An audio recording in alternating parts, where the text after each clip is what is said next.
بسم اللہ الرحمن الرحیم۔ السلام علیکم دوستو، تو کیسے ہیں آپ سب لوگ؟ الحمدللہ آپ کی دعاؤں سے میں بالکل ٹھیک ہوں۔ امید ہے کہ آپ سب بھی خیر خیریت سے ہوں گے، اور آپ مجھے پلیز سپورٹ کریں۔ مجھے آپ کے سپورٹ کی بہت زیادہ ضرورت ہے۔ میرے چینل کو زیادہ سے زیادہ لائک شیئر کریں، میری ویڈیو کو سپورٹ کریں، میری ویڈیو پہ کمنٹس کریں، میں ضرور جواب دوں گی۔ تو شروع کرتے ہیں آج کی سٹوری۔ حضرت یونس علیہ السلام کو اللہ تعالیٰ نے نینوا یعنی موجودہ عراق کے علاقے موصل کی قوم کی طرف نبی بنا کر بھیجا تھا۔ ان کی قوم اللہ کی عبادت کو چھوڑ کر بت پرستی میں مشغول ہو چکی تھی۔ حضرت یونس علیہ السلام نے قوم کو اللہ کی طرف بلانے کی کوشش کی اور انہیں عذاب سے ڈرایا، مگر قوم نے ان کی باتوں کو نہ مانا اور ان کا مذاق اڑایا۔ حضرت یونس علیہ السلام کو قوم کی سرکشی سے مایوسی ہوئی اور انہوں نے اللہ سے دعا کی کہ ان پر عذاب بھیج دیا جائے۔ اللہ تعالیٰ کو چھوڑ دیں اور کسی دوسرے مقام کی طرف نکل جائیں۔ حضرت یونس علیہ السلام اپنی قوم کو چھوڑ کر چلے گئے، اور کچھ وقت کے بعد ان کی قوم کو عذاب کی علامات نظر آنے لگیں۔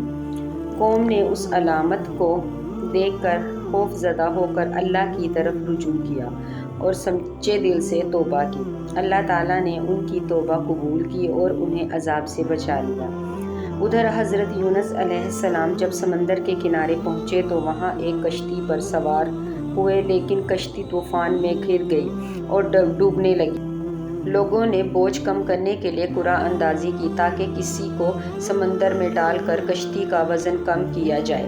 قرعہ اندازی یونس علیہ السلام کے نام نکلا اور آپ کو سمندر میں پھینک دیا گیا۔ جیسے ہی حضرت یونس علیہ السلام سمندر میں گرے، اللہ کے حکم سے ایک بڑی مچھلی یا وہیل انہیں نگل لیا۔ حضرت یونس علیہ السلام نے مچھلی کے پیٹ میں اللہ کی طرف رجوع کیا اور لا الہ الا انت سبحانک انی کنت من الظالمین، ترجمہ اللہ کے سوا کوئی معبود نہیں، تو پاک ہے، بے شک میں ہی ظالموں میں سے ہوں، کی دعا کی۔ اللہ تعالیٰ نے حضرت یونس کی دعا قبول کی اور انہیں مچھلی کے پیٹ سے زندہ نکال کر ساحل پر پہنچا دیا۔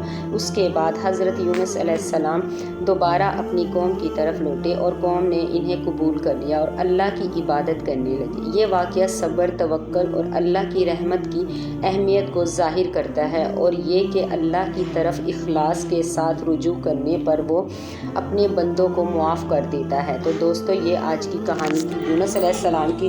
تو بتائیے گا آپ کو کیسی لگی، پلیز لائک شیئر ضرور کیجیے گا۔ ملوں گے آپ سے اسی طرح ایک اور اچھے واقعے کے ساتھ، تب تک کے لیے کبریٰ کو دیجیے اجازت۔ اللہ حافظ۔